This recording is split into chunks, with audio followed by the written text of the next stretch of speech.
TGIF, everybody.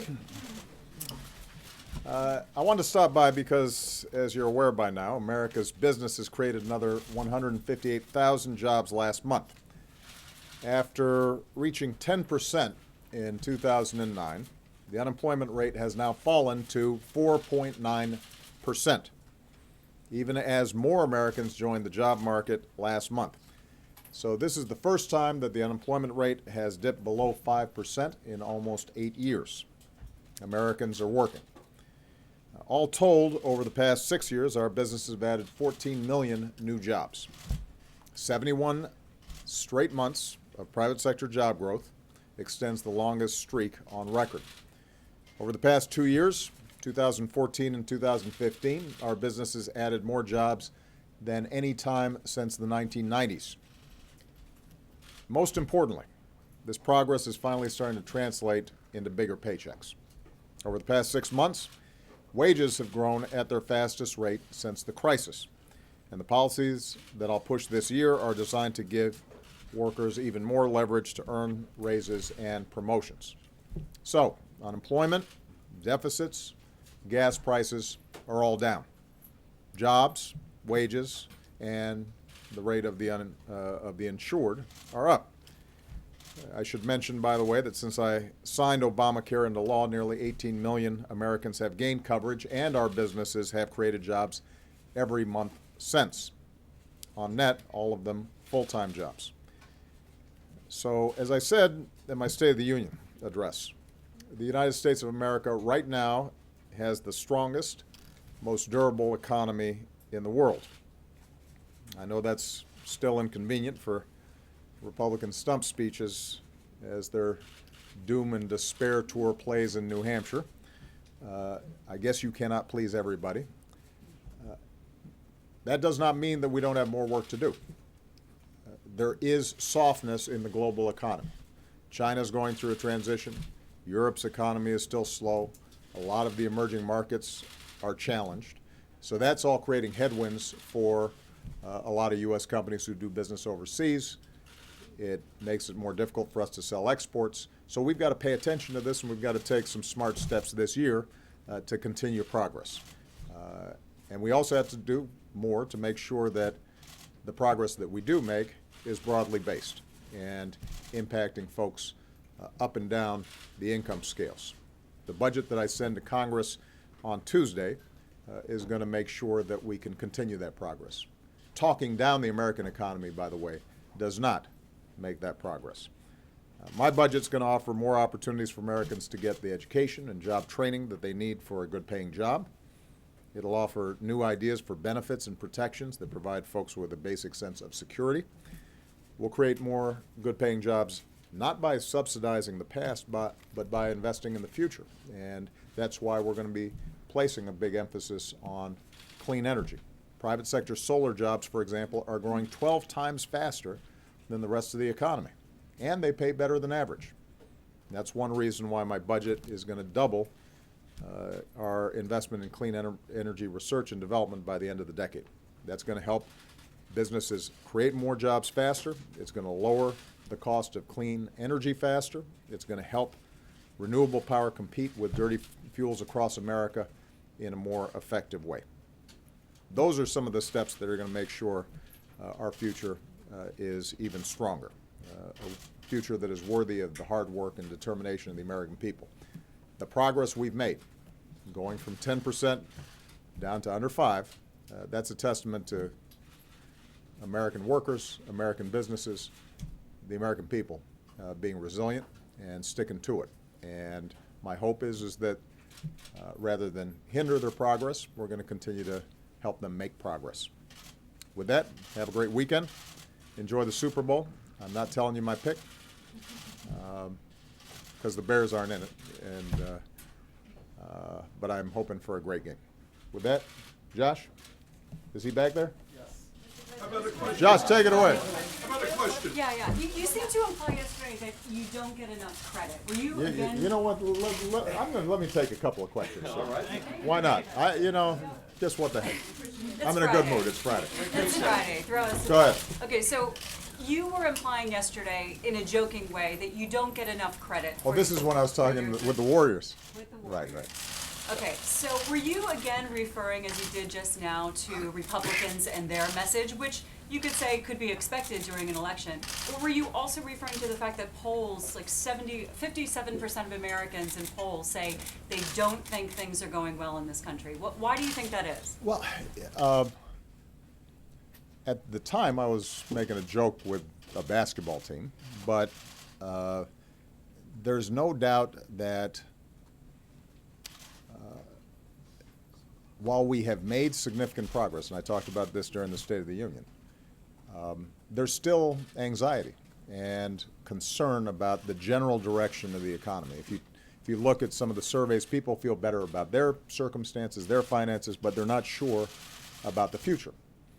And part of it is there's still a pretty big carryover from the devastation that took place in 2007, 2008. If your home value drops in half, or you lose a job that you thought you were secure in, or your pension suddenly looks vulnerable, you're going to remember that. And so a lot of people still feel that, and they're right to recognize that there's some longer-term economic trends that we still have to tackle, that the economy is more dynamic, and it churns faster, and the pressure on companies to maximize short-term returns, oftentimes at the expense of long-term investment, the lack of loyalty sometimes to workers who've built those companies and are threatened to be laid off, the fact that wages and incomes up until the last 6 months haven't gone up as fast as corporate profits have, or benefits at the very top. All those things people feel and they experience. And so even though they know things are better, they're worried, where are we going?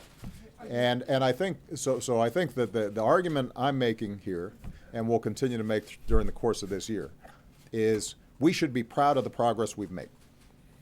We have recovered from the worst economic crisis since the 1930s, the worst in my lifetime and the lifetime of most of the people in this room, and we've done it faster, stronger, better, more durably than just about any other advanced economy. Had we adopted some of the policies that were advocated by Republicans over the last 4, 5, 6 years, we know that we probably would have done worse, and we know that because a lot of European countries adopted those policies, and they haven't yet gotten to the same place they were before the crisis. So evidence, facts are on our side, and this jobs report gives you one more indication that the facts are on our side. I think that it is important for us then to understand, how do we take the next step and make people feel more secure and feel more confident about the future. And that's why investments in education and job training, going after the high costs of higher education, making sure that issues like paid leave and family leave are put in place, raising the minimum wage so that if you're working full-time, you're not in poverty, making sure that we're investing in transportation, infrastructure, and clean energy, going after the jobs of the future, investing in technology. All those things are a recipe for continued growth and increased security. And as far as I can tell, those who are running down the economy and adding to the anxiety don't seem to have any plausible, coherent recipe other than cut taxes for the very folks who've been doing the best in this economy, and somehow magically that's going to make other folks feel good.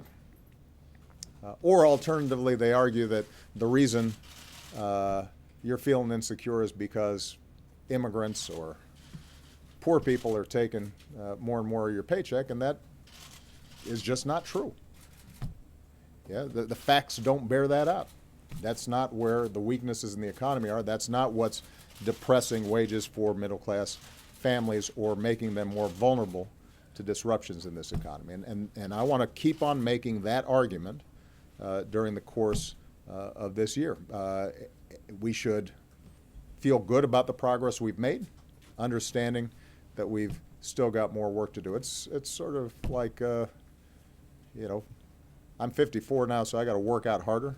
to stay in shape, and you know, if I'm feeling good in the gym, I want to acknowledge that what I'm doing is working.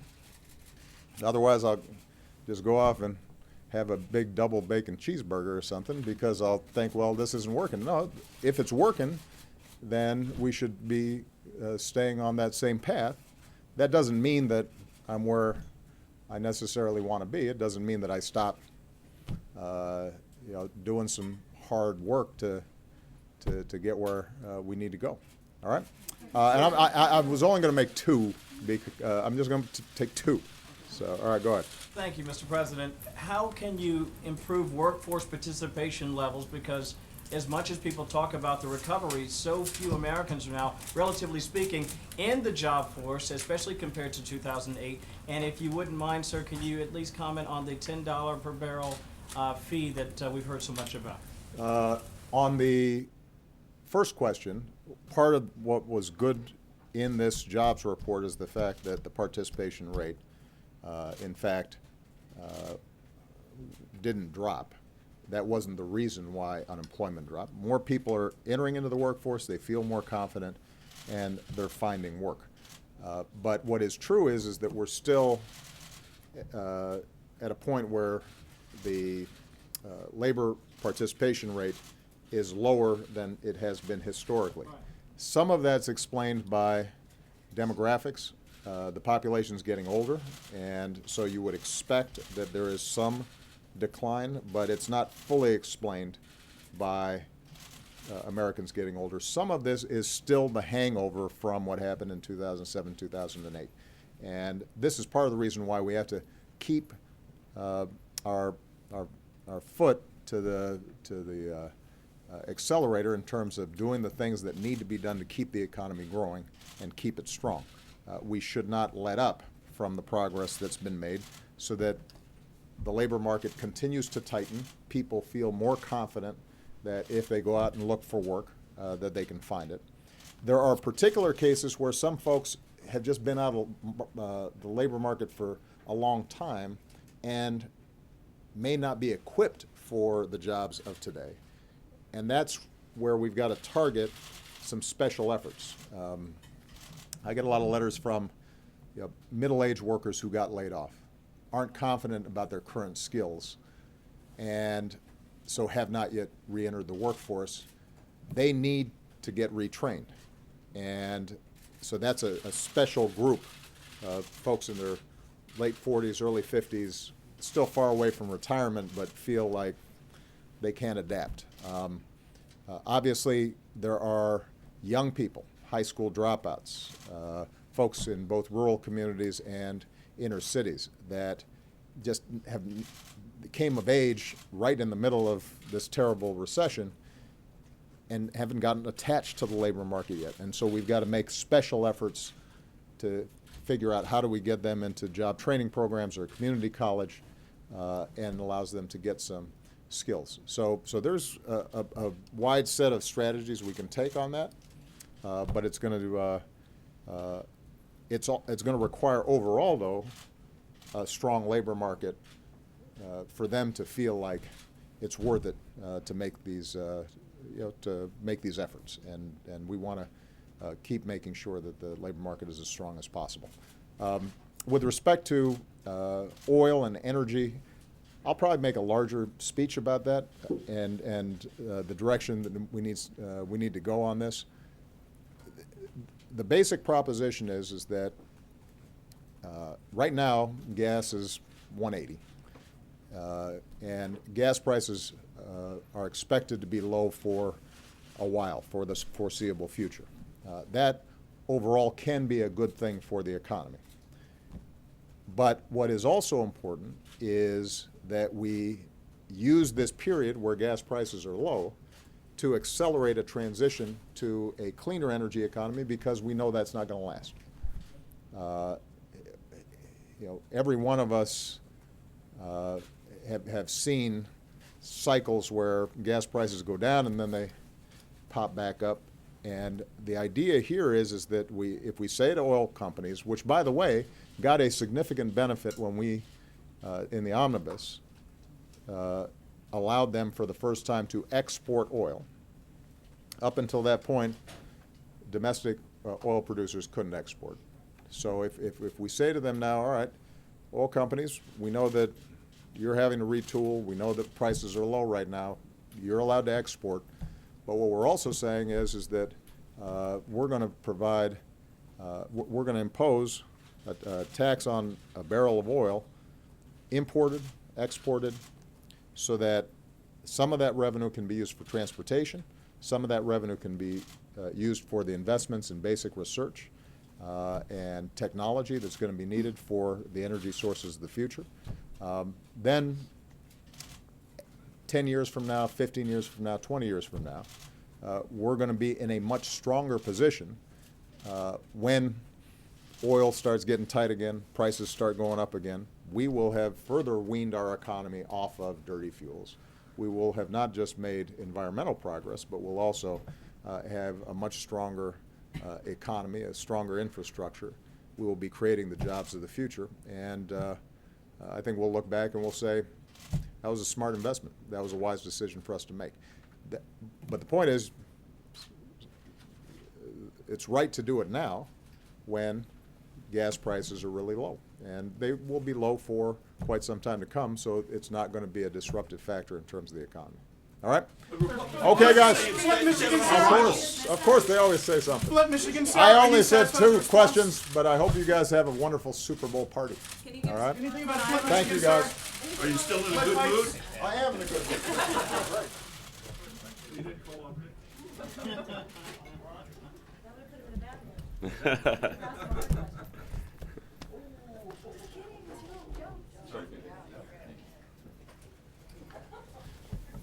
All right. So with the I've got enough. with that out of the way. Yeah, exactly. Week ahead. That'd be okay with me too. Maybe we'll go quickly here and we'll see if there's some other questions we can get through. But Darlene, do you want to start us off Sure, thanks. in the phase 2 here? Sure, a follow-up on the oil tax question. Okay. If something like that were to ever get through this current Congress, wouldn't asking companies to pay $10 more per barrel of oil, wouldn't that somehow dent some of the progress the president was just out here talking about on the economy? Wouldn't consumers end up having to pay that? Wouldn't it be passed on to that? Well, eventually? I think that is, it does seem likely that oil companies would pass on at least some of that expense. But I think part of the president's point is that we're seeing that energy costs are lower than they've been in quite some time. So this is precisely the time when we should capitalize on that opportunity. The truth is, the argument is stronger when energy prices are at an all-time high. But now we're in a situation where energy prices are a little bit lower. This is a smart time for us to start considering how we can make fiscally responsible investments in new technology, in more modern infrastructure, in transportation systems that run on renewable energy, investments in research and development that would allow us to strengthen the economy, but also to transition to the low-carbon energy economy of the future. Switching to another topic. Are you aware that the chairman of the House and Senate Budget Committees have said that they are not going to hold a hearing on the president's budget proposal when he sends it up there next week? And I did see that announcement. It reminded me of the document that I've referred to in this briefing a couple of times, or in this briefing room at least a couple of times. The day after the election, Leader McConnell and then Speaker of the House John Boehner wrote an op-ed that appeared in the Wall Street Journal, and the headline was, "Now we can get Congress moving again." This was their commitment to try to bring about some semblance of regular order to the legislative process. They've done that with mixed results, and I guess the future is pretty dim if you have Republicans in Congress unwilling to even talk about the budget with the White House. We do see that Republicans are pretty eager to leap to the defense of the oil industry, but they aren't really willing to have a serious, detailed conversation about our country's budget priorities. it says a lot of things, I think. It certainly does raise some questions about how serious Republicans actually are about governing the country. It also raises some questions about how confident they are in the kinds of arguments that they could make about the budget. Maybe they're taking the Donald Trump approach to debates about the budget. They're just not going to show up. To go back to the oil tax for a second, is that something that you are hoping to get in this final year? I mean, what was the purpose of putting it out there, knowing what the reaction would be from the Republican side? Look, the purpose of a policy proposal like this, and this is what will be included in the president's budget next week, is you lay out your agenda, you lay out where your priorities are, and you lay out what you think is the best path forward for the country. So again, I think this is the reason that you have budget hearings in the first place. The budget proposal that we'll put forward will reflect what the president believes Congress should enact to move the country forward. But our expectation is not that Congress is just going to pass every single line item that's included in our budget. We should have a debate, and because Republicans are in charge of the Congress and the Democrats in charge of the White House, we're ultimately going to have a compromise. So we weren't particularly surprised that when we announced our oil fee that Republicans leaped to the defense of the oil industry. I think that's an indication that the oil industry's millions of dollars in lobbying and campaign contributions are money well spent. They have people who are really looking out for them in the United States Congress. They're all Republicans. But the president's the one that's looking out for middle-class families, and we're going to continue to put forward ideas that we believe are in the best interests of our economy and middle-class families. And many of those ideas are included in, will be included in the budget, and it's unfortunate that Republicans don't even want to have a conversation about it. Finally, it's being released on Tuesday. Tuesday is the day of the New Hampshire primary. Was there not another day the budget could be released, or? Yeah. Well, to be blunt, there was a conversation about releasing it on Monday. But typically there's a lot of work that is done a day in advance of the budget, and we didn't want all of you to have to work during the Super Bowl. So Thank you. we're looking out for your best interests, even when it doesn't seem like we are. Okay. Aisha. Well, moving on to Syria, how concerned are you that Russian and Assad forces are poised to take Aleppo? I mean, at this point, tens of thousands of Syrians are fleeing the city. And it looks like the city could soon fall under a full government siege. So is that a concern for the administration? Well, it does look like a terrible humanitarian situation inside of Syria is poised to get worse. And that is something that we continue to be quite concerned about. And we've been concerned for some time that the Assad government has been targeting innocent civilians in areas that are held by the opposition by opposition forces, and this is a good example of that. Those operations are leading to the loss of thousands of innocent lives. They're leading to violence that has caused the displacement of millions of Syrians from their homes and their communities. It's created a refugee migration problem, not just in the region, but broadly around the world. And the continued support by the Russians of the Assad regime only makes it possible for the Assad regime to expand that violence, and it sets back our efforts to try to reach the kind of political transition that the Russians themselves acknowledge is necessary. So it's tragic, and but it certainly is not going to prevent the United States from continuing to push forward the political transition process to try to get Assad out of power so that we can begin to address the political chaos that's the root of so many problems in that country. On another topic, some of my colleagues have a story out today about mutual fund investment in gun companies, and it revealed that President Obama has a stake in gun makers indirectly through these, through I believe a pension fund, albeit it's a very small stake. How does the president feel about the fact that all of these mutual funds and other investments are being made into gun companies because they have been so profitable during his administration? Is this something that he's given any thought about?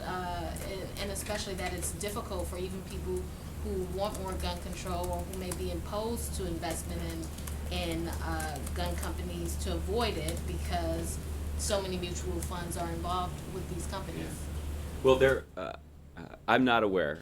I haven't seen that report, and I am not aware with the intimate details of the president's investments that sounds like include a pension fund that may be at least partially invested in a gun manufacturer.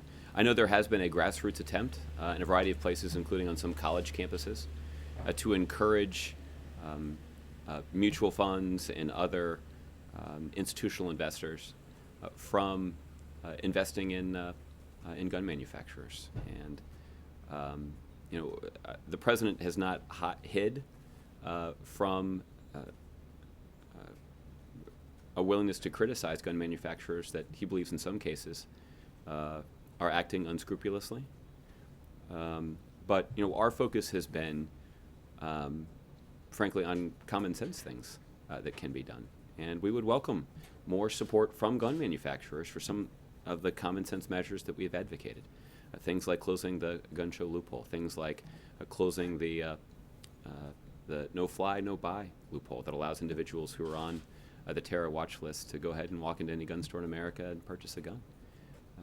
So there's some common sense things that that we can do, and I don't know that we have taken a specific position on sort of these grassroots divestment efforts, but I will just say more generally that the president does believe that we're going to need to see more passion behind the grassroots movement to bring about the change in gun policies that the president would like to see. And that's sort of where we are on it. Okay. Justin. Excuse me. I wanted to go back to something the president just said. Do you know if he misspoke when he said that the oil tax fee would be on both imported and exported barrels? It's different from what was said on the call yesterday. Why don't I go and check that fact? I noticed that he said that too. So why don't we go and make sure we can get you some clarity about how the policy would be applied. My second question kind of follows off of that, so maybe you'll take that one as well. Okay. But if the U.S. levies a tax on imports but not on exported barrels of oil, is there a possibility that that's a violation of WTO rules or NAFTA or any of the other? Yeah, why don't I take both those questions and see if I can get you a direct answer to that question. There were a couple other things. Okay. I wanted to ask you about the explosion on the plane in Somalia. I don't think you guys have talked about that yet. I'm wondering if you can confirm that the U.S. government has assessed that the bomber was related in some way to Al-Shabaab, if the U.S. is doing anything to aid the investigation, and if we've stepped up or taken any precautions in the aftermath of the attack. I don't have an updated assessment to share with you. I know that there has been some work done through a variety of channels to try to learn more about this particular incident. We have seen ISIL figures or ISIL affiliated organizations try to carry out attacks against commercial aviation. So we're mindful of this risk, but at this point I don't have a firm assessment to offer. And we're not taking any new security steps? At this point, no. But obviously, as we learn more about what exactly happened on that particular flight, it could lead to additional steps. We're always updating our posture with measures that sometimes are readily noticeable to the public and sometimes aren't. If there's a public announcement about a change in security posture at airports that's necessary, that would be an announcement that would come from DHS and TSA. But I'm not aware of any announcements that they're planning in the short term as a direct response to this particular incident. And the last one, the CDC set off a bit of a firestorm this week by releasing a document that said women of childbearing age shouldn't consume alcohol unless they were taking birth control. I'm wondering, this has obviously generated a lot of controversy, if you guys think the CDC kind of misstepped by releasing that document. Well, I'll let the CDC sort of describe the science behind this. I think that their general effort was to try to communicate with the public about the significant risks that are associated with consuming alcohol early in a pregnancy. But for the most effective ways to prevent that, I defer to the expertise of the scientists at the CDC. So does the White House then agree that women of childbearing age who aren't on birth control shouldn't consume alcohol? Well, again, this is a scientific conclusion, or at least guidance that was issued by the CDC, and people should certainly consider that view and that guidance. But ultimately, people are going to make up their own mind. Okay, Mark. Yesterday, we barely needed an egg timer to wait for the Republican leadership to say that the $10 oil fee was DOA. The president said they always say that, but does that mean the administration is standing by the proposal? Absolutely, absolutely, and we'll. How do you overcome the leadership position on that? Well, it's going to be hard to do if they won't even meet with the president's budget director. That's for sure, because this is a proposal that's included in our budget. But if Republicans are scared of that debate, I guess that is something that you'll have to ask them about. This is a position that we'll continue to advocate for. It's clearly in the best interest of our economy, both in the short term and over the long term. When you consider the need to transition to the low carbon economy of the future, and the need to do that in a fiscally responsible way. That's exactly what we're laying out. But I guess the other thing is this. We would welcome additional ideas from Republicans. If they say that they have a better, more fiscally responsible way to make the kind of investment that's needed in modernizing our infrastructure, then we're happy to consider their ideas too. But this is an idea that we think is a good one that we're putting on the table. But no, I don't think there's anybody here that was surprised about the fact, again, as I mentioned, that the Republican Party, Republicans in Congress, are eager to leap to the defense of the oil industry. If only they shared that passion for defending the middle class, our jobs numbers would look even better than they already do. Well, they say they are because they say it'll raise the price of gasoline by $0.25 a gallon. Well, again, I guess you'd have to ask the oil industry if they'd be prepared to pass that cost on to their customers. I wouldn't be surprised if they say yes. They are the ones that can render judgment about that. As I think there are a couple of other. Would you be surprised if they said yes? I'm sorry, I'd be surprised if they said that they would pass on the. Why do you- I'm sorry, I would not be surprised if they said that they would pass on that. But what this debate also uncovers is that there are currently significant costs that are incurred by middle-class families, by businesses, and by our economy based on the infrastructure that we currently have. That not updating our infrastructure has significant costs. I know that this is something that Secretary Fox talked about yesterday. American businesses lose almost $30 billion a year because they don't benefit from a modern infrastructure. That shipments are delayed, that products don't move as efficiently through our transportation system, or that the costs associated with moving those products through the transportation system is higher because the system is not as efficient as it could be. And that is a cost that could be eliminated, or at least significantly reduced, if we were making a smarter investment in our infrastructure. So, I guess the question is, where are we going to pay this cost? Our view is that by investing in our infrastructure, we can lower these hidden taxes, but also create jobs and improve our economic prospects over the long term by having a modern infrastructure in this country. Okay, Ron. The President mentioned wages are rising, but was there much more evidence, and various proposals, but was there much evidence in the report that the income inequality gap is narrowing, or is there more? I don't know whether it's true or not that there's more progress at the bottom than at the top, or if it's just spread out across the economy. I didn't look that deeply in the numbers, but I'm sure we can have an economist touch base with you about that.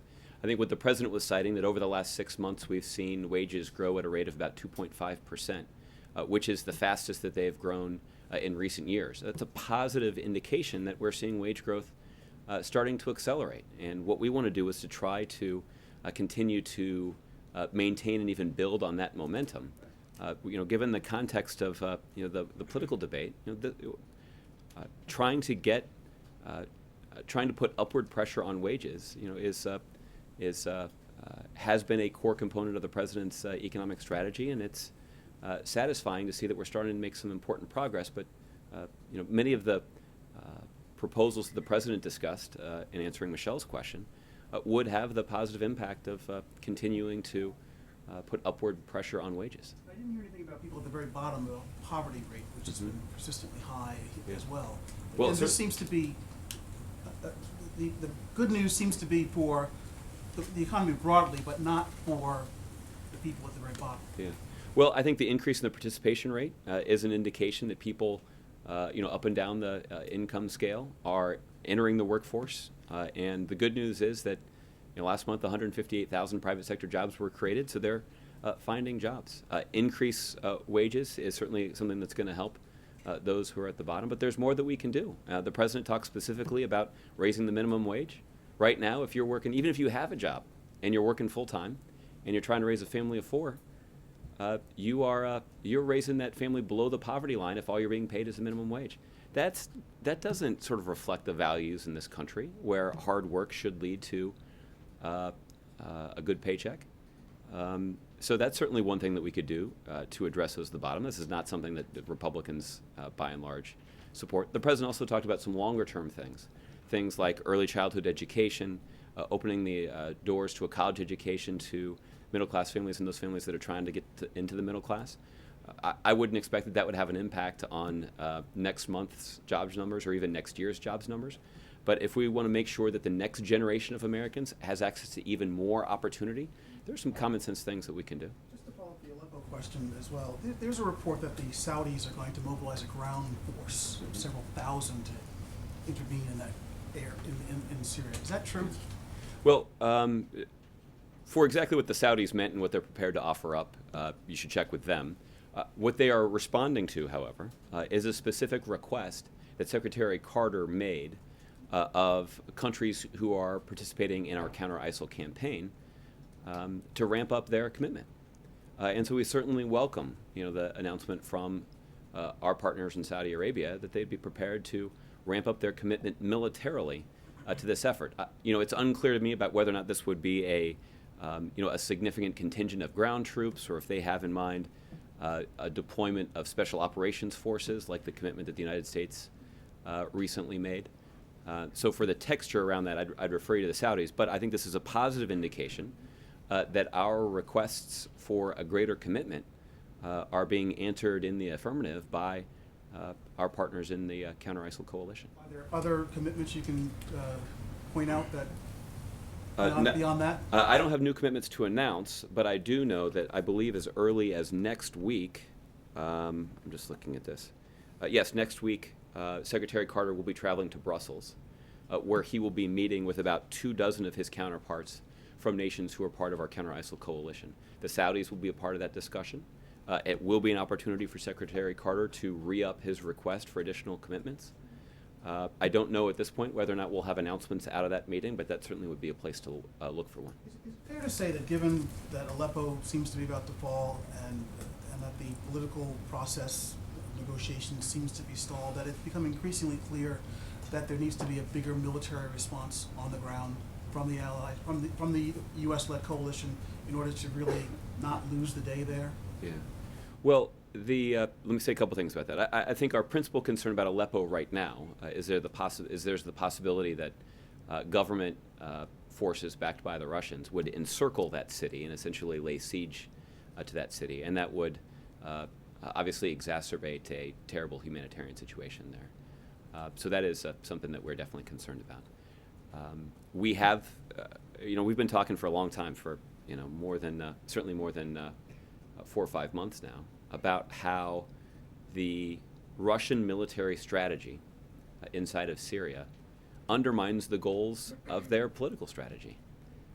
There's no denying that the efforts of the Russian military to buck up and strengthen the Assad regime's grip on power only gives the Assad regime less of an incentive to come to the negotiating table and act constructively in conversations there. So this is a sticking point, and it is one that does impede us making progress. Now, at the same time, the Russians do have, because of their support for the Assad regime, they do have some leverage with the Assad regime, and we're hopeful that they can use that influence to get the Syrian government to be more constructive at the negotiating table, look, we also need to do some work with the opposition forces to get them to engage in this process too. They obviously have concerns about engaging in this process at the negotiating table when back home they're seeing their fighters subjected to intense shelling and other violence, and they see that the territory that they hold is also the scene of innocent civilians being slaughtered.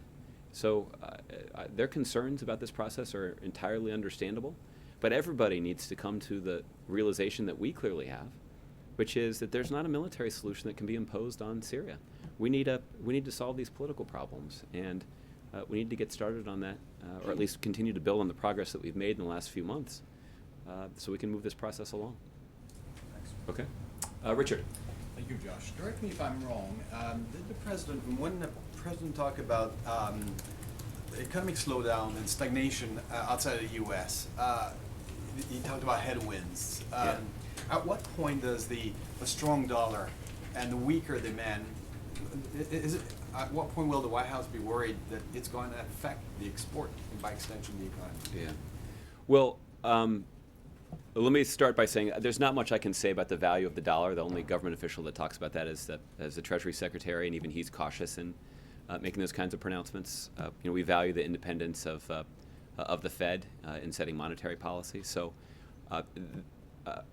I'd be interested in what the Fed has to say about your question, so you should go ask them. What I can just say in general is something that the President's top economist, Jason Furman, has been observing for quite a while now. Which is that the biggest risk to the U.S. economy right now is economic weakness and instability around the world. That we are encountering some headwinds in our economy because we're not seeing other economies grow as quickly as we would like them to see. And so the question, I think, really for the United States is what's our response to that going to be? And I think the President's view is there are a couple of things that we can do about that. The first is we can actually deepen our connections with those economies that are growing pretty robustly right now. And we do see that many of the economies that are included in the Trans-Pacific Partnership are economies that are quite dynamic. So let's deepen those connections and actually level the playing field and give American businesses more of an opportunity to compete in that region of the world. That certainly is the one way that we can start to compensate for some of the weakness and volatility that we're seeing in other markets. That's not the entire solution, but that surely should be part of it. The other thing that we can do is actually take a look at some of the ways that we can prepare the U.S. workforce to be even more competitive and even more productive.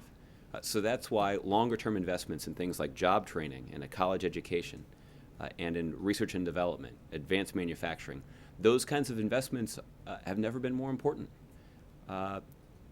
That we can make that even in an economy where we're seeing even in a global economy where many of our customers of American businesses are struggling, offering them better products and more advanced products and being even more competitive is a way to further solidify the position of the United States in the global economy. So that means making investments now that will pay a long-term benefit in a better educated, better skilled workforce, and in certain sectors of the economy like technology and advanced manufacturing, where we can strengthen the kind of competitive advantage that we already enjoy, and that has led to the, or at least contributed importantly to the kind of economic success that we've seen in recovering from the worst economic downturn since the Great Depression. And I have a question on Syria. We talked about Aleppo, but we hear about different cities and populations being isolated and starving to death. Yeah. You often underline the fact that the U.S. is the most important humanitarian donor. Is it an option to airdrop humanitarian aid to these populations, or are we just giving this to refugees outside the country and in the end abandoning the other ones inside? Yeah. We talked about this a little bit yesterday, and let me say a couple things about it. The first is the United States is the largest donor of bilateral assistance, bilateral donor of humanitarian assistance to Syrians fleeing violence. And that means making contributions to countries in the region that are already bearing a significant burden of caring for these refugees, countries like Jordan, Lebanon, Turkey, and others. The other thing that we have done is also provided significant resources to the aid organizations that are able to operate in Syria. It's a very dangerous environment there. There aren't many that have the capacity to do that, but there are some, and we're seeking to support them by providing them resources. The other thing that we've been very focused on doing is trying to negotiate ceasefires so that these aid organizations can operate safely on the ground to go and try to bring badly needed food and water and medical supplies to innocent civilians who were just caught in the crossfire. So there's been an aggressive diplomatic track to try to enact humanitarian ceasefires that would allow for some of this assistance to be provided. When it comes to humanitarian airdrops, that is something that we've done in isolated situations in the past. Yesterday I cited the example of providing some humanitarian supplies to Yazidi religious minorities that had been isolated on Sinjar Mountain. What tends to be true of those kinds of humanitarian airdrops is, I think for obvious reasons, the amount of supplies that you can include in a humanitarian airdrop is pretty limited. It means that the longer-term impact of those supplies is limited, and the number of people that you can bring relief to is limited. But that was okay in the situation in the Sinjar Mountains because we knew we had a good sense of the population of people that were up there. And it came on the heels of, or right around the same time, as a coordinated military action to free them from that siege. So the humanitarian supplies just needed to get them through a couple of days until we could get them off the mountain. The kind of situation that we see inside of Syria right now is different than that. We're talking about much larger populations of people. And typically we're talking about people that have been isolated and under siege for a long time. So they have pretty grave needs. So I wouldn't rule out humanitarian airdrops in the future. But our focus right now is on trying to get the kind of ceasefire that would allow aid organizations to provide that relief and that assistance on the ground. But you can move a lot more through a convoy of trucks than you can through pallets that are dropped out of a military transport aircraft. Which imply negotiating with the Assad regime. Well, it does. It does imply getting the Assad regime and the Russians to abide by a ceasefire agreement that would allow for the basic humanitarian needs of innocent people to be addressed, but also would advance the political negotiations. If we're trying to reach a political solution, let's stop the firing and try to broker our differences here. And that's been part of our strategy, and we've made a little progress in this regard, but there's a lot more that we can do, and we want to try to build on the progress that we've seen thus far. Okay, Margaret. Josh, on Aleppo, you said a terrible humanitarian situation is poised to get worse. You'd also acknowledged that the loss of Aleppo would be a significant blow for the moderate rebels and those supported by the U.S. Yeah, this is obviously one of the largest cities in Syria, and so it would be a setback to the opposition. But what we want to prevent is we want to prevent the kind of humanitarian disaster that could result from this situation. But we also want to try to prevent a further setback to the political process. That the more confident that the Assad regime gets in terms of their hold on power, the less of an incentive they have to even engage constructively in the political process. And look, even the Russians, this is something that President Putin said directly to President Obama. He acknowledged that a political transition inside of Syria was necessary to ultimately solve these problems. And given the significant investment that Russia has made in Syria, particularly when you consider their military installation, they have their own incentive to try to bring this violence to an end. And they recognize that they've made a significant gamble by immersing themselves so deeply in the sectarian conflict. But at some point, they just have to reconcile the contradictions that are inherent in their strategy. I'm interested in what you said about Saudi's offer, if it is that, about a ground force specifically. When you were saying you welcome Saudi stepped up aid, specifically ground forces, is that something that the United States supports? The United States Secretary Carter made a request of a number of his counterparts who are part of our counter-ISIL coalition, including the Saudis, asking them to consider ways they could enhance and even increase their contributions to our counter-ISIL efforts. And that all of those requests have included additional military support. That's why the Secretary of Defense was making the ask.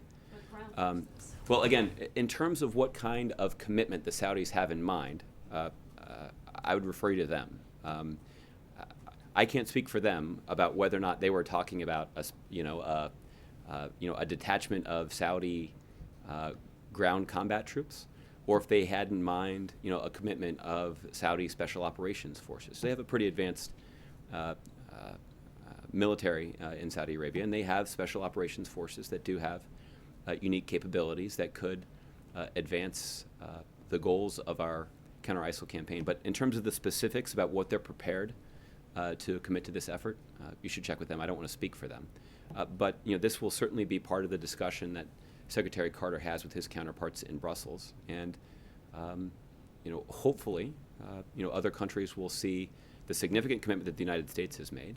They'll see this new commitment that the Saudis have made, and that they too will, that other countries will also ramp up their commitment to this effort. On Wall Street, I want to ask you, when the president was talking about softness in the global economy and looking forward, the jobless rate's a lagging indicator of what's happening and what will be happening. Wall Street's warning increasingly of a recession in 2016. Is the White House ruling that out? Well, the president's economist can give you a better assessment of this, and we can arrange for a conversation with you. I think, in general, what we would say is that we're mindful of the risks. The U.S. economy is not impervious to the weakness that we see in other economies that are closely intertwined in ours. The reaction of some people is to say, well, maybe we should sever those ties, or we should take a step back from the international economy. The president's view is that the more that we can protect the ability of American businesses to do business overseas, the more customers they're going to have. And so that means if we start to encounter some headwinds from China or some European economies, that creating additional opportunities in places like Vietnam and Singapore all of a sudden become pretty appealing. So that certainly needs to be part of our strategy, and that's part of the president's approach. The other thing that we can do is invest in those areas where we already know that we have a competitive advantage. That investments in new technology and research and development, even in the medical field or advanced manufacturing, these are all areas where the United States leads the world. We're at the cutting edge of these industries, and we know that these industries generate economic activity inside the United States. They also create good jobs. So let's make sure that we're investing in those industries. Let's also make sure that we're investing in our workforce so that American workers are positioned to capitalize on those opportunities that are available. Did the president think that Democrats are also talking down the economy, something he said is not helpful, particularly the Democrats running for office who talk about some of the problems with lack of wage growth and long-term unemployment? Was he including them, Hillary Clinton and Bernie Sanders? I don't think he was, primarily because I think what both of those candidates have said generally is that our economy has made a lot of important progress over the last 7 years, and they want to try to build on it. And they said the same thing that the president just did, I think, in response to Michelle's question, which is that there's more work that we need to do here. So the president is not suggesting that somehow we don't need to worry about the economy or that we don't need to take additional steps to support the private sector and to support the American workforce. What he's most concerned about is making sure that we capitalize on the progress that we've made, as opposed to what the Republicans are advocating, which is actually taking us back to the policies that led to the Great Recession in the first place. And if you'll indulge me, is the president keeping his Super Bowl picks for his conversation with my colleague, Gail King? She will be best positioned to try to draw that out of him. I don't know how much success that we'll have, but maybe Gail considers that a challenge. We'll see. Carol. Do you have any more details on the larger speech on oil and energy the president said he was going to deliver? I don't at this point. There's not anything like that that's on the books right now, but this is something that obviously has been on the president's mind and something that we've been talking about. But we'll keep you updated on when something like that comes together. You just said that, it's not necessarily. I think the president's, what the president was saying is that this is something that he's been thinking about a lot and does want to look for an opportunity where he can give a more fulsome response to the good question that Kevin asked. Okay. Mary. Back to Margaret's question about Democrats also commenting on the economy on the trail. I mean, they've been hammering against the economy pretty strongly. Hillary Clinton again last night said the economy has not been working for most Americans. Is she wrong? Well, again, I think I only watched part of the debate last night. I didn't see the whole thing. I think that there are parts of it that I did see. She went to great lengths to say that the progress that we've made over the last 7 years has been important, has led to the kind of economy in the United States that makes our economy the envy of the world. It is, as the president said, the strongest and most durable economy in the world. And that's thanks to some of the policies that the president put in place. But those policies were put in place to support American businesses and American workers that have led our economic recovery. And the question is, are we going to keep in place those policies, further support American businesses and American workers, and even look for opportunities to double down on those policies that have allowed us to make so much progress? Or are we actually going to take those policies away and take us back to an era that actually led to the worst economic downturn since the Great Depression? I think I feel confident in saying that both Secretary Clinton and Senator Sanders would agree with that description of the president's strategy and their support for it, and how that stands in stark contrast to what's being advocated by Republicans. And one question on immigration. In recent months, there have been several cases of local ICE officers moving forward on deportations that don't meet the president's priorities, a DACA recipient, for instance, being deported. Is the administration confident that DHS and its agencies are following the president's deportation policies? Yeah. I can't speak to any specific enforcement action from here. Obviously, those enforcement actions are made, or decisions about enforcement actions are made by law enforcement officers, and that's not something that we can or should or even try to dictate from the White House. What the Secretary of Homeland Security, though, can do is lay out, in general, some priorities for how he believes our limited law enforcement resources can be used to protect the American public. And the priorities that the president or that the secretary has laid out are entirely consistent with the kinds of priorities that the president has in mind. But as it relates to specific cases, I'd refer to DHS. I just don't want to interfere with their law enforcement efforts. Okay, Jordan.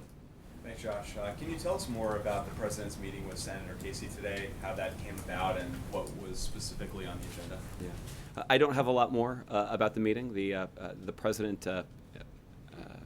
I think one of the reasons the president may have been in a good mood today is that he saw that Senator Casey was on his schedule. The president got to know Senator Casey pretty well, not just when they served together in the Senate, but when they campaigned together in the state of Pennsylvania.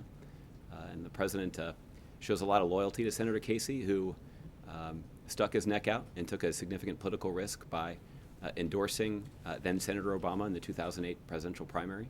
That was at a time when President Obama was not at all leading in the polls in the Democratic primary in Pennsylvania.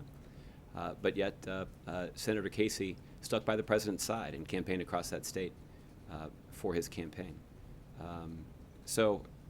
I don't have a lot of details to share with you about their conversation. But if there's anything else that we can share, I'll let you know. Well, now the senator is a strong supporter of Hillary Clinton, so is the president going to return the favor? We'll see. And just one more on another meeting that wasn't on the president's schedule. It was reported that he met with Senator Grassley and Congressman Goodlatte on criminal justice reform. Good. Do you have any other details or readout from that conversation? Well, I don't have a lot of details from the specific conversation, but I can tell you what the president, the message that the president delivered.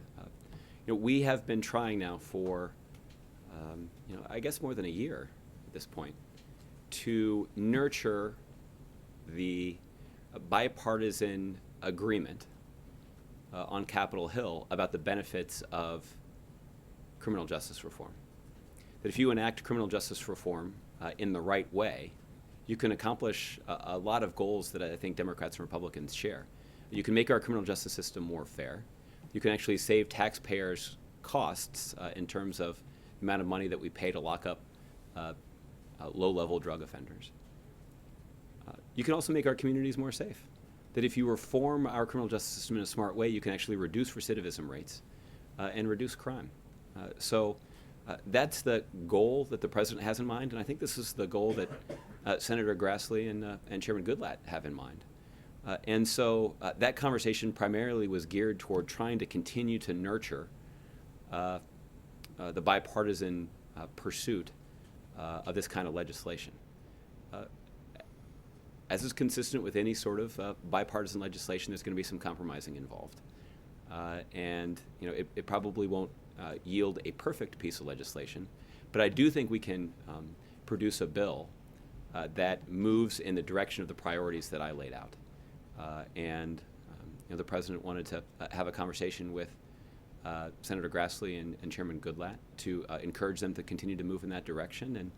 And frankly, these are the two individuals who've been played such an instrumental role on Capitol Hill in making as much bipartisan progress as we have thus far. So I think the president also wanted to not just encourage them, but also to thank them for their hard work on this important issue. And that's notable because we disagree on a whole bunch of other things with Senator Grassley and Chairman Goodlatte. But to their credit, they're taking to heart the responsibility that they have to not just try to find areas where they disagree with the president, but actually try to find areas where Democrats and Republicans might be able to agree and might be able to make progress for the country. That's a good thing, and we hope they'll keep doing it. Okay? Michelle. So the Saudis are saying that they are ready and willing to send ground troops to fight ISIS if asked.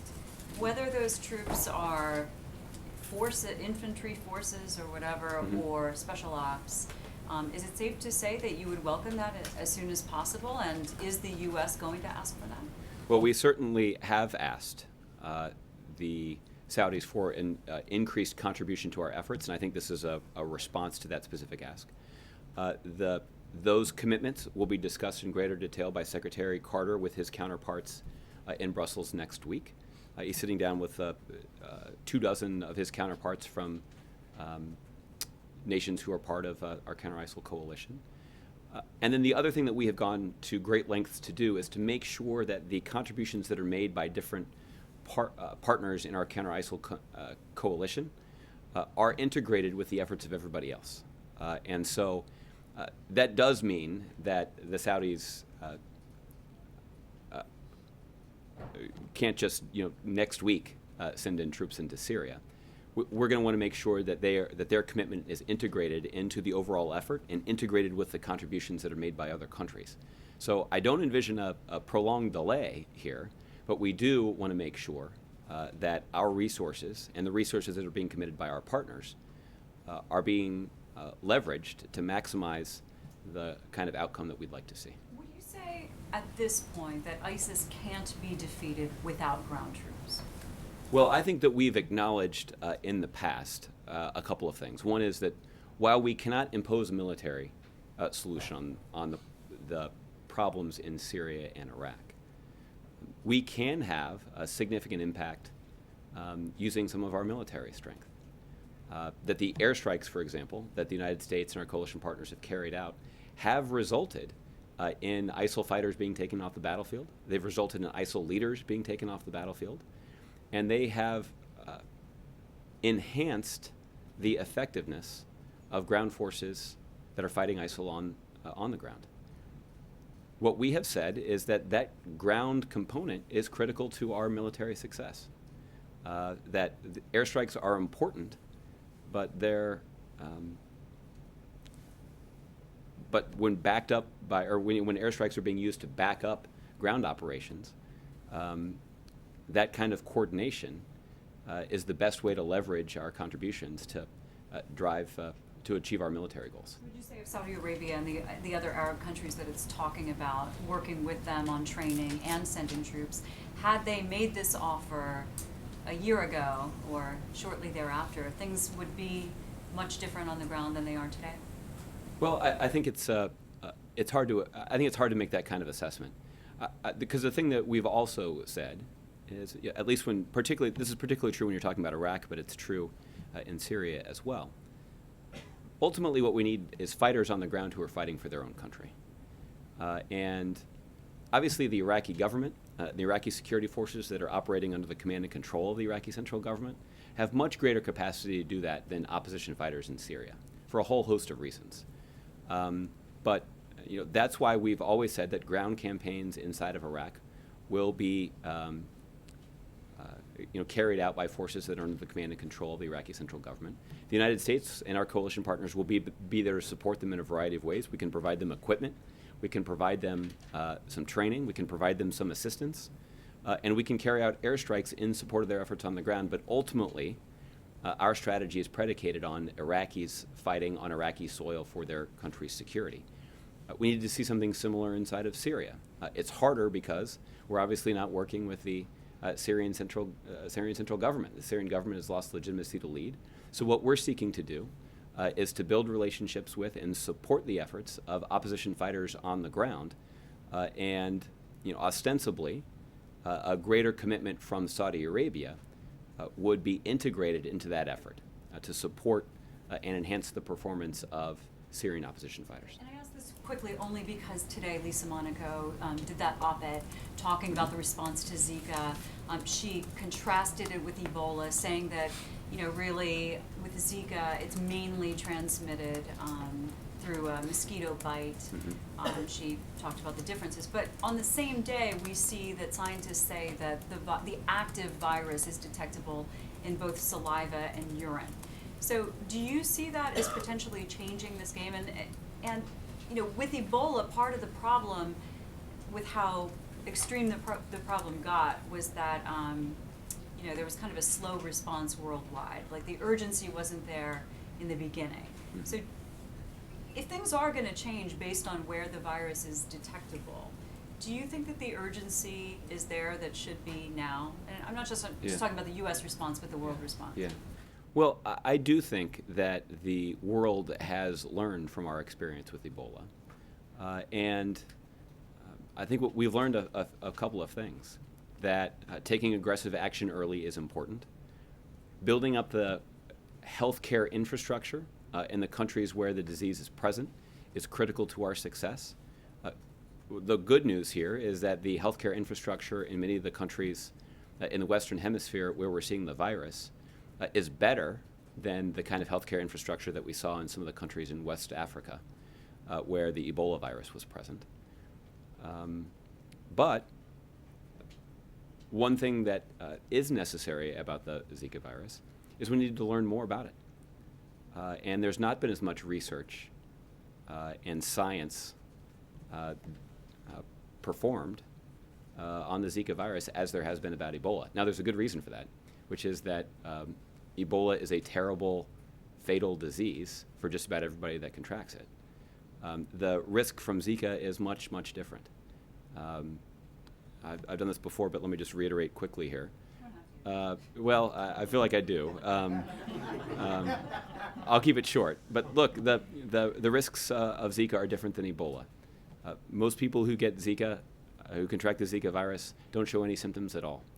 Those who do show symptoms have symptoms that last about a week, and they're things like relatively low fever and some swelling.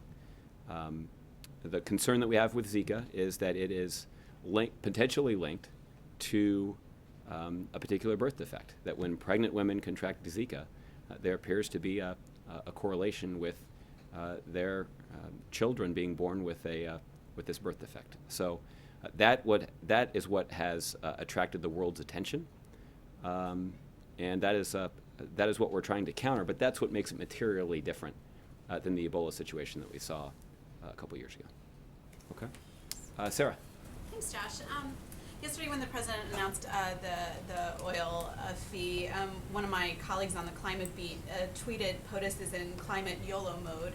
And I asked about that because she was retweeted by the White House, one of the White House's environmental strategists. And I know that our T's do not always equal endorsements, but is the president in climate YOLO mode? And to what extent is the budget proposal kind of a YOLO thing versus a really serious set of policy proposals? Yeah, I think those two things aren't necessarily contradictory. I think that you can expect to see a budget that has some pretty bold, ambitious ideas. included in it, and this is one of them. But the president's quite serious about them. We often say that budgets are an opportunity to be quite specific about where your priorities lay. And that certainly will be included in the president's budget proposal. Again, I think the Republican response also made clear what Republican priorities are. Based on the voracious response we saw to this, I think it's pretty clear that their priority lies with defending the oil industry. The president's priority lies with defending the middle class and trying to expand the economic opportunity for the middle class. And that will be enshrined in the budget proposal that will roll out on Tuesday. Okay? All right. Gardner. I just want to follow up on Sarah's question. Okay. Help me understand the sort of the political thinking here, because it does seem to me that your budget you are becoming increasingly disconnected with sort of legislative reality, and you were concerned in the past about making proposals that you felt had a chance on Capitol Hill. Now it seems that you are making proposals that you know have no chance. And is that because you simply want to lay out some markers for this party and this country about what should happen, or is that a sort of a political strategy to sort of put pressure on Republicans to oppose things that you think make sense, or is it all of the above? Yeah. Well, that's a good question, Gardner, because there have been previous budget proposals where either I or one of my predecessors stood up here and said that our budget proposal reflected a genuine effort to compromise, and it factored in priorities that Republicans themselves had identified.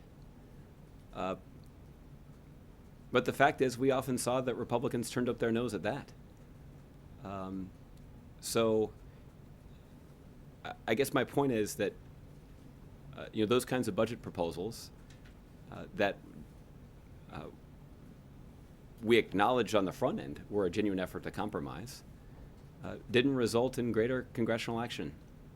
And it certainly didn't result in a more productive conversation with Republicans.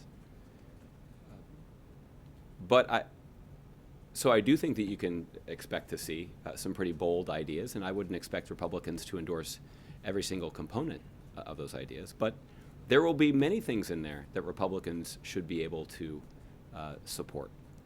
And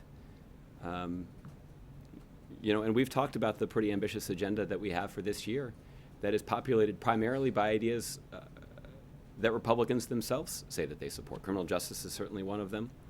The Trans-Pacific Partnership Agreement that we were talking about a little earlier is certainly one of them. There are ideas around the Earned Income Tax Credit and expanding it that we have, that Paul Ryan has spoken favorably of in the past. Frankly, I don't know if that proposal is included in the budget, but we'll have a chance to talk about that more on Tuesday. One of the other things that's included in the budget that gets a lot of attention right now is this idea that Medicare should be able to negotiate with pharmaceutical companies on drug prices. There's at least one leading Republican presidential candidate that thinks that's a good idea. And that's something that we've included in our budget for at least the last couple of years. And it will be included this time too. So I'm not suggesting, as I mentioned earlier, that we're going to lay out a budget proposal that will be supported, in which every line item will be supported by Republicans. But it is an opportunity for the president to make clear what his priorities are. And some of those are priorities that Republicans say they support. But unfortunately, we see Republicans unwilling to even have a simple conversation with the president's budget director about them. And I think it certainly raises questions about how serious Republicans actually are about using their newfound majority in Congress to run the country. They seem to be using their majority in Congress to run campaigns. I don't think that's what the voters intended when they elected their representatives into these positions. The president has said that he clearly wants to continue pushing on a lot of these priorities after his presidency. Mm-hmm. Is this budget in some ways this transition from President Obama, the beginning of that transition from President Obama to Citizen Obama, where you are laying out some of these markers that he intends to continue pushing on even after you've run through the tape of this administration? Yeah. I don't think I wouldn't draw the linkage that directly. I think because frankly, one of the benefits of being citizen Obama is that you're unconstrained by the kind of responsibilities that you had in your previous position. So that said, the budget that will roll out next week will codify the highest priorities that the president has for the country and for the middle class. And I would certainly anticipate that when the president talks about public issues after he's left this office, that he'll continue to advocate for those kinds of priorities. Okay. Goyle. Thanks very much. Mhm. Two questions. One, as far as 18 months old Prime Minister Modi's government in India is concerned, there was a great beginning as far as personal relations with President Obama is concerned, because President Obama was a special guest last year in January 26. So much has happened under this new government in India, under Prime Minister Modi and President Obama. And now they have a hotline. They can pick up the phone and call each other. So what is the future? Where is the future between the U.S. and India relations are concerned on many fronts, which I believe Prime Minister Modi will be here next month for a nuclear strategy talk and all that also. Yeah, I know that Prime Minister Modi was invited to participate in the National Security Summit. I don't know if he's announced that he's planning to attend, so his office could confirm that for you. Look, I think the best thing to point you to is the last opportunity that President Obama had to meet with Prime Minister Modi was in Paris in the context of the climate talks. And there was a sense at the time that the Indian government might be the chief impediment to the successful completion of an ambitious climate agreement. And that ambitious climate agreement was completed less than 2 weeks after that meeting. I think that should be a pretty good indication to you that while obviously Prime Minister Modi takes very seriously the responsibility that he has to advocate for the citizens of his country, he can advance the interests of the people of India by working effectively with President Obama. And that's a good thing. It's a good thing for our two countries. It's a good thing for the citizens of our two countries. And I would expect the President will continue to look for ways to strengthen the relationship, not just between the two leaders, but between our two countries during his final year in office. Second, as far as immigration is concerned, according to a recent report, there are about 11 million undocumented immigrants here. But also reports said, and some experts, immigration lawyers, that most of those who are here in this country, they are good citizens and pay taxes and also they are contributing to the economy. So they are still relying on President Obama in this election year that there might be a light at the end of the dark tunnel, and they think that President Obama is the only president who can bring light in their life. What do you think is the future? Well, look, there's no denying that President Obama has been a leading advocate of immigration reform, the kind of common sense immigration reform that would bring undocumented immigrants out of the shadows, that would require them to undergo a background check, to pay taxes. And we know this would have a positive impact, not just on the lives of those immigrants, many of whom are American in every way but their papers, but it also would have a positive impact on our economy, because you obviously have a larger pool of people paying taxes, and it's harder for unscrupulous employers to try to take advantage of the undocumented status of some workers to pay them lower wages. So we can put upward pressure on wages, and we can collect more taxes. That's good for the economy, it's good for the country, and it certainly would make a difference in the lives of so many of these immigrants. Can I just one more quickly? Sure. As far as this campaign rallies are concerned, what message you think we are sending to these people that one Indian American Sikh with turban, he was asked to leave the rally, and because of his look, I don't like your look and you have to leave my rally. Yeah. And so President Obama has been recently speaking, including in Baltimore and also yesterday at the breakfast and all that this is not America, that we have envisioned our founding fathers that attack on one religion is attack on all the religions among others, and he had a very clear message. So what do you think the message from the president to the Indian American community, especially Sikhs, because they are look and turban? Yeah. Well, Goyal, I think you summarized it pretty well there, actually. I think the president's comments in Baltimore and yesterday at the prayer breakfast were a pretty clear indication that it is a core American value that people should not be targeted or marginalized or ridiculed because of the way they choose to worship God. And that right to do so, unimpeded by anybody, let alone somebody who aspires to the highest political office in the United States, is a direct contradiction of a core American value. And the president, I think, spoke out quite forcefully about his commitment to defending that value for everybody. Okay? John, I'll give you the last one, then we'll do the week ahead. Thanks, Pastor. I'm sorry, Kevin. Well, John, you go, and then we'll do Kevin, then we'll do the week ahead. Just so I'm clear, had the White House actually sought a meeting between Republican leaders and the White House budget director? What typically happens, John, is that when the president puts forward his budget, the respective leaders of the budget committee in both the House and the Senate would invite the president's budget director to come testify about the budget. And based on the research that we've done, that's happened every year for the last 16 years. Our assumption is that it goes back much longer than that, but we can continue to do that research. And even before the president put out his budget, the leaders of those two committees, who happen to be Republicans, said that they were refusing to hold those hearings and were refusing to invite the budget director to even come talk to them. Again, that sounds to me like the Donald Trump approach to governing, and I don't think a lot of people are going to support it. Yeah. Lastly, did the administration treat this final budget that the president will propose any differently, given that it's his final year in office, Republicans control both the House and the Senate, it's an election year, and perhaps you want to, indeed, as you say, get things done in his final year? Yeah. Our goal in laying out this budget proposal was try to summarize the president's priorities for the country and the priorities for the middle class. And that's what will be included in the budget agreement. And I recognize that that means that not every element of the budget proposal will be supported by Republicans. But there should be plenty in here for Republicans to like. And that's why it's so unfortunate that Republicans are not even willing to have a conversation about it with the president's budget director. Okay. Kevin, I'll give you the last one. We'll do the week ahead. Just a little bit of housekeeping Yeah. on Gitmo. Any announcements to be made in the next week on other detainees being moved to other locations? Nothing that I'm prepared to preview from here. The Department of Justice does continue to work on the much discussed plan that we'll present to Congress. I don't have updated timing for you on that, but I know that that they're working on it even today, and that when that plan is presented to Congress, we'll make sure you all get a copy as well. Appreciate that.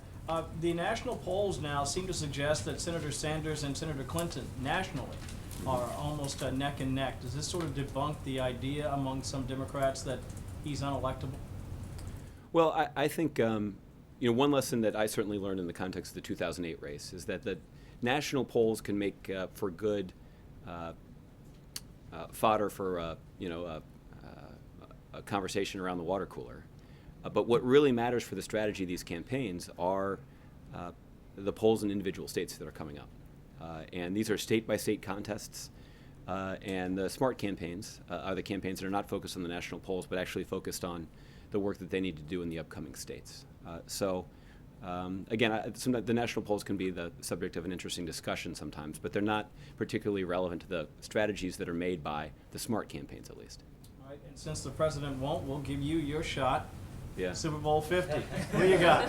Well, that is a good question. I know that you have a vested rooting interest in the Broncos. But I think the truth is the Carolina Panthers had a great year, and they have only lost one game. So I think I would give a narrow edge to the Panthers, but we'll see. Maybe the Broncos will pull it out and prove me wrong. But you're rooting for Peyton Manning to go out on top. Well, look, there's no doubt that he's had a remarkable career. I don't know if this is going to be his last game or not, but he's traditionally performed well when he's in the spotlight. So Carolina's got a great defense, but I think they can. My expectation is that Peyton Manning will perform very well.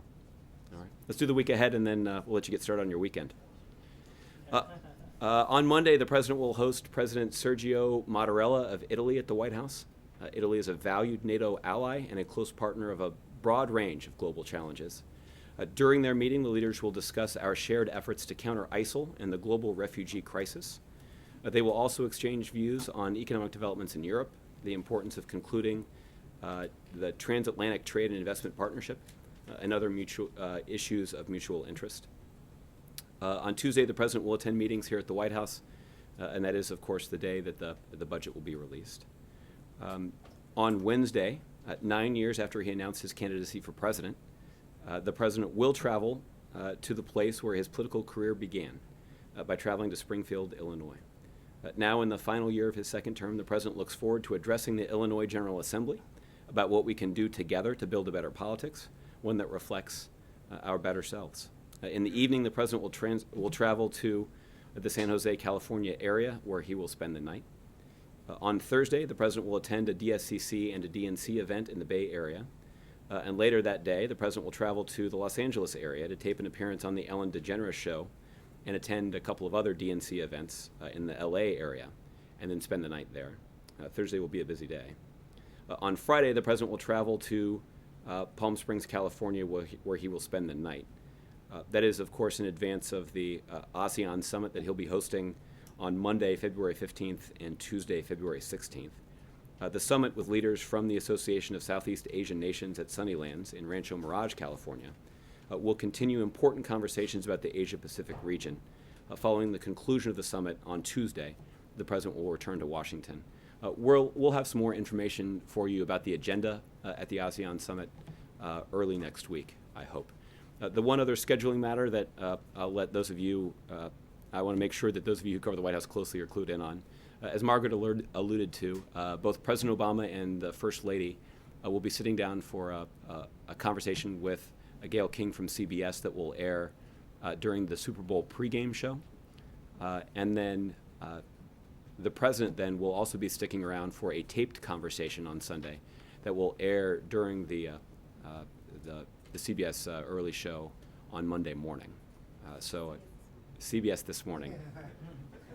Boy, I'm going to get some emails about that. So as a regular viewer of CBS This Morning, I'd encourage you to check it out. But anyway, that conversation will be taped on Sunday, but will air first thing on Monday morning, so definitely tune in for that. Okay? Josh, are those fundraisers open or closed next week? I don't know what the press access is for each event, but we'll delve into that, and we'll make sure it's consistent with what we've done in the past. But we'll follow up with you on that. Okay? Thanks, everybody. Have a great weekend. Thank you.